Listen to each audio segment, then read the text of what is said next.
बिस्मिल्लाहिर्रहमानिर्रहीम। अस्सलाम वालेकुम नाज़रीन, सैयद मोहम्मद यासीन हाशमी MM न्यूज़ के साथ रावलपिंडी से हाज़िर खिदमत है। मेरे साथ इस वक्त मौजूद है काशिफ़ चौधरी साहब, मरकज़ी तंजीम अंजुमन ताजरान के सदर हैं पाकिस्तान के। आज इनसे गुफ्तगू करेंगे मुल्क के जो मौजूदा हालात हैं इन पर और ताजरों के क्या मसाइल हैं, इसी हवाले से इनसे बात करेंगे। जी साहब, ये बताइएगा कि इस वक्त जो मुल्क की हालात हैं, लॉकडाउन, स्मार्ट लॉकडाउन और तरह तरह की जो SOPs हैं, उसके साथ जो है लॉकडाउन को कभी कम कर दिया जाता है, कभी बिल्कुल ही जो है वो लॉकडाउन को इलाके सील किए जा रहे हैं। तो इस तमाम जो सूरत हाल में जो ताजर हैं उनके क्या मसाइल हैं और ताजर जो है क्या इस चीज़ को एक्सेप्ट करते हैं? बिस्मिल्लाहिर्रहमानिर्रहीम। कोरोना की वबा ने दुनिया की सनत व तिजारत हरफत रखने वाली कौमों को शिकस्त दे दी है। एक नज़र ना आने वाले वायरस ने दुनिया की तमाम तर टेक्नोलॉजी उसको ज़ीरो कर दिया है। लेकिन इस सारे हालात के अंदर दुनिया भर के ममालिक ने कोरोना की वबा के फैलाव को रोकने के लिए मुख्तलिफ़ हिकमत अमलियाँ इख्तियार की। पाकिस्तान के अंदर भी हुक्मरानों ने मुख्तलिफ़ औक़ात के अंदर मुख्तलिफ़ हिकमत अमली इख्तियार की, लेकिन मैं ये समझता हूँ कि हुकूमत कोई वाज़ेह हिकमत अमली बनाने के अंदर नाकाम रही है। पहले दिन से लेकर अगर आज के दिन तक देखें तो मार्च के महीने के अंदर ये सिलसिला शुरू हुआ। मार्च, अप्रैल, मई और जून, अब 4 महीनों पे मुस्तविल ये सिलसिला चल चुका है और अभी भी हुकूमती वज़रा ये कहते हैं कि शायद ये सिलसिला सितंबर और अक्टूबर तक चलता रहेगा।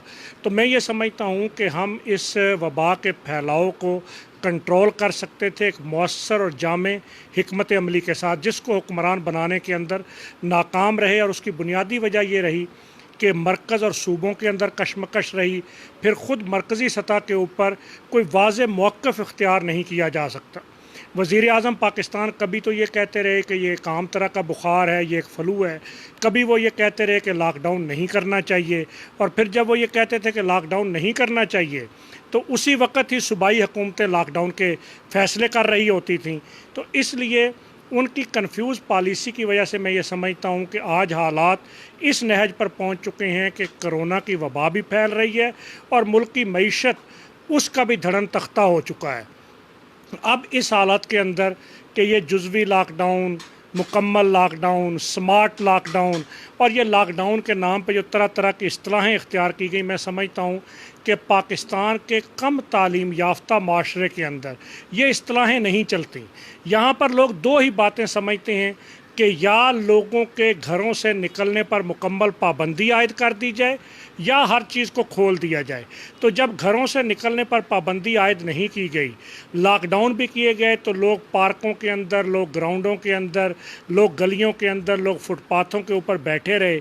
मेले और हजूम का समा रहा और कारोबार बंद रहा। उसके नतीजे में मुल्क की मुआशी सरगर्मियाँ वो मफकूद हो गई। और आप देख लीजिए, आदाद व शुमार ये बता रहे हैं कि गुज़िश्ता महीने के अंदर जो हमारे यहाँ लार्ज सनती यूनिट हैं, 42% उनकी पैदावार कम हुई है। 42% पैदावार कम होने का मतलब ये है कि हुकूमत के रेवेन्यू के अंदर भी कमी होगी, लाखों लोग बेरोज़गार भी होंगे, और जब मुल्क में सरमाए की किल्लत होगी तो उसके नतीजे में लामुआला मुल्क का मुआशी पहिया रुकेगा। तो मैं समझता हूँ कि हुक्मरानों को अब भी होश के नाखून लेने चाहिए, स्टेक होल्डर्स के साथ बैठ के दुरुस्त फ़ैसले करने चाहिए, और दुरुस्त फ़ैसलों के नतीजे में हम कोरोना के फैलाव को भी और मुआशी पहिए को चलाने के काबिल भी हो सकते हैं। जी साहब, ये बताइएगा, हुकूमत ने कहा था कि लॉकडाउन के दौरान जो है वो हम ताजरों को रिलीफ दे रहे हैं, जिसमें बिजली का बिल है, गैस के बिल हैं और साथ साथ जो मुख्तलिफ़ प्लाज़ों में जो दुकानें किराए पर ली गई हैं ताजरों ने, उस सिलसिले में आप क्या कहते हैं, कितना रिलीफ मिला है? जबकि बहुत सारे ताजरों का कहना है कि सिंगल फेस मीटर वाले जो हैं उनको सिर्फ थोड़ा बहुत रिलीफ मिला है, बाकी कोई रिलीफ नहीं मिला। चूँकि आप सदर हैं मरकज़ी तंजीम के पाकिस्तान के, आप क्या कहेंगे? देखिए जी, हुक्मरानों ने जब लॉकडाउन की बात की तो साथ ही हुक्मरानों ने हमारे साथ मीटिंग्स के अंदर भी और मीडिया के ऊपर भी ये बात कहना शुरू की कि हम ताजरों को रिलीफ पैकेज दे रहे हैं। और 1200 अरब रुपए का जब रिलीफ पैकेज का ऐलान हुआ तो वज़ीर आज़म पाकिस्तान ने कहा कि 100 अरब रुपया इसमें SME सेक्टर यानी छोटे ताजरों और छोटी घरेलू सनतों के लिए रखा गया है। लेकिन आज तक हमें समझ नहीं आई कि वो 100 अरब रुपया किसको दिया गया है, सिवाय इसके कि तिफल तसलियाँ, झूठे वादे और हमारे साथ मीटिंग्स के अंदर मुख्तलिफ़ किस्म के हर मीटिंग के अंदर एक नया लॉलीपॉप, उसके अलावा अमलन कुछ भी नहीं किया गया, सिवाय इसके कि 2019 के 3 महीनों के बिजली के बिलों के बराबर रकम सिंगल फेस मीटर्स वालों को दे दी गई।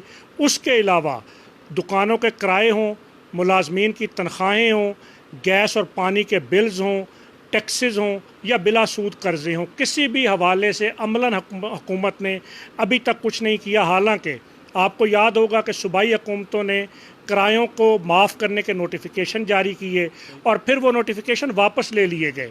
चाहिए तो ये था कि हुकूमत ये करती कि सबसे पहले हकूमती जायदादें जो मौजूद हैं कमर्शल, जिसके अंदर म्यूनसिपल कॉरपोरेशन हैं, जिसके अंदर महकमा औकाफ है, रेलवे है, इसी तरीके से कंटोनमेंट बोर्ड्स हैं, DHAs हैं, उनकी जायदादों के किराए माफ़ करने का ऐलान करती। उसके बाद अगले मरहले के अंदर हुकूमत प्राइवेट मालकाने जायदाद जो हैं उनके किरायों के लिए ताजरों को कोई रिलीफ पैकेज देती ताकि उन मालकाने जायदाद को किराए मिल सकें, लेकिन उसके हवाले से भी कोई काम नहीं हुआ। इसी तरीके से हुकूमत ने हमसे वादे किए कि प्रॉपर्टी टैक्स हों, प्रोफेशनल टैक्स हों, बोर्ड टैक्स हों, लाइसेंस फीसें हों, इन सारों को हम डेफर करेंगे, 6 महीने के अरसे के लिए नहीं लिया जाएगा। लेकिन इस वक्त भी चाहे वफाकी दारुल हुकूमत हो, चाहे पाकिस्तान के मुख्तलिफ शहर हों, प्रोफेशनल टैक्सेस के नोटिस भेजे जा रहे हैं, प्रॉपर्टी टैक्सेस के नोटिस भेजे जा रहे हैं, पानी के बिलों के नोटिस भेजे जा रहे हैं, कोई टैक्स भी ख़त्म नहीं किया गया। हालांकि इन टैक्सेस के साथ साथ चाहिए तो ये था कि इस अरसे का इनकम टैक्स और सेल्स टैक्स के रिलीफ का ऐलान किया जाता, लेकिन उस हवाले से भी अमलन हुकूमत ने कुछ नहीं किया। इसी तरह हमने हुकूमत पे बोझ को कम करने के लिए ये बात कही थी कि हमें आपसे कोई इमदाद नहीं चाहिए, आप पाकिस्तान के छोटे ताजरों को स्टेट बैंक और कमर्शियल बैंकों से बिला सूद कर्ज़े दे दें। वो कर्ज़े 6 महीने के बाद काबिल अदा हों और वो कर्ज़े ताजर अदा करेंगे। लेकिन अभी तक वादों के बावजूद छोटे ताजरों के कर्ज़ों के लिए कोई स्कीम आज तक सामने नहीं आ सकी। और इस वक्त अमलन सूरत हाल ये है कि मुसलसल लॉकडाउन के कई महीने गुजरने के नतीजे में ताजर ना अपनी दुकानों के किराए दे सकते हैं, ना अपनी घरों के किराए देने के काबिल हैं, ना इसी तरीके से गैस, पानी और दीगर बिल्स देने की पोजीशन में है, ना मुलाजमीन की तनख्वाहें अदा करने के काबिल हैं, और यहाँ तक कि कैश फ्लो की कमी का शिकार हैं। कारोबारों को चलाने के लिए उनको नकद सरमाया चाहिए जो उनके पास मौजूद नहीं है। तो इसलिए हुकूमत को ये चाहिए कि अपने वादों के मुताबिक, और फिर अब तो ये सूरत हाल भी है कि आपके IMF के कर्ज़े रीशेड्यूल हो गए, G20 ममालिक ने आपके कर्ज़े रीशेड्यूल कर दिए, मुख्तलिफ़ आलमी इदारों ने इमदाद आपको कोरोना का मुकाबला करने के लिए दी। तो जब तक उस इमदाद को आप पाकिस्तान के छोटे ताजर और SME सेक्टर के लिए ख़र्च नहीं करेंगे, मुल्क का मुआशी पहिया नहीं चल सकेगा। और अगर खुदा न खास्ता मुआशी पहिया नहीं चला तो कोरोना से तो लोग कम मुतासर हुए हैं। मैं समझता हूँ कि ये भूख, अफलास, ये फिर इस मुल्क के अंदर लाकानूनीयत की एक फ़िज़ा पैदा करेगी और उस लाकानूनीयत की फ़िज़ा से हमें बचना चाहिए।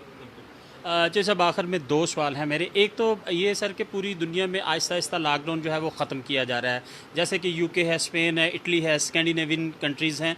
दूसरा सवाल ये है कि हमारे मुल्क में जो है वो लॉकडाउन अभी तक ख़त्म नहीं किया जा रहा, और इसके साथ साथ रातों रात ही पेट्रोल 25 रुपये फ़ी लीटर के हिसाब से बढ़ा दिया गया।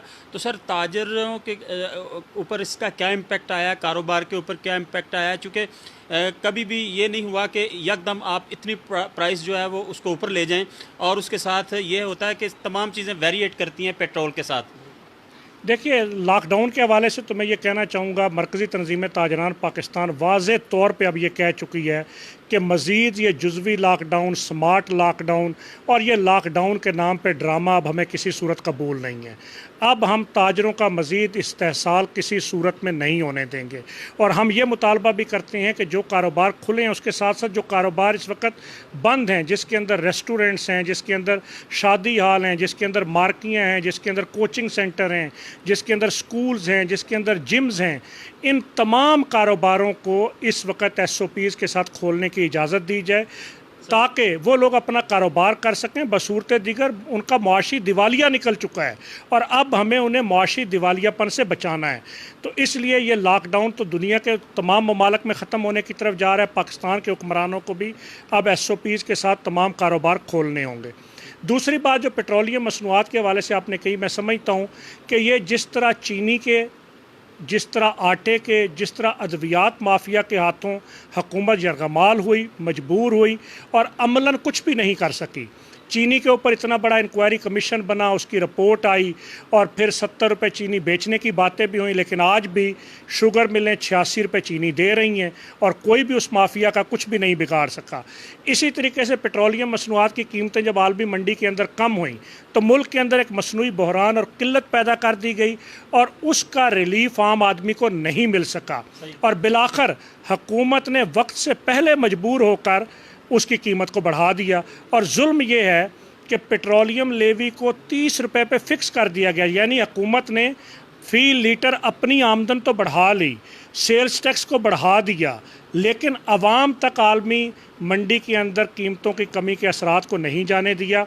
और मैं ये समझता हूँ कि पेट्रोलियम मसनूआत की कीमतों में इस इजाफे के नतीजे में अब बिजली की कीमत भी बढ़ेगी, गैस की कीमत भी बढ़ेगी और इसी तरह अशियाए ज़रूरिया की कीमतें भी बढ़ेंगी।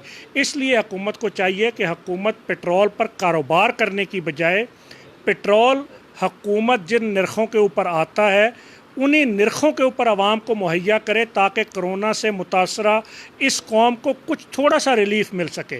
अगर हुकूमत ये नहीं करेगी तो महंगाई का एक नया तूफ़ान आएगा और आवाम जिसकी ज़िंदगी पहले ही अजीरन हो चुकी है, वो आवाम जो पहले ही बेबसी और मायूसी की तस्वीर बने हुए हैं, उनकी मायूसियों के अंदर मज़ीद इजाफा होगा।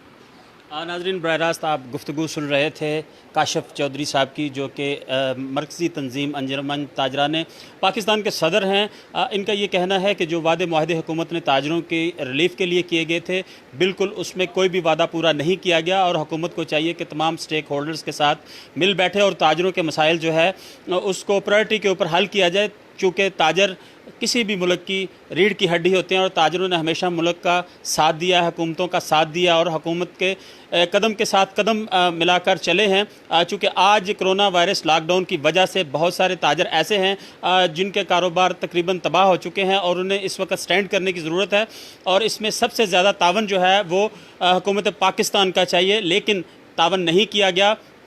काशिफ चौधरी साहब की गुफ्तगू आपने बराह रास्त सुनी। इसी के साथ अपने होस्ट सैयद मोहम्मद यासीन हाशमी को रावलपिंडी से MM न्यूज़ के साथ इजाज़त दीजिए। अपना बहुत सारा ख्याल रखिए। अल्लाह आपका निगहबान। अस्सलामु अलैकुम वरहमतुल्लाहि वबरकातुहू।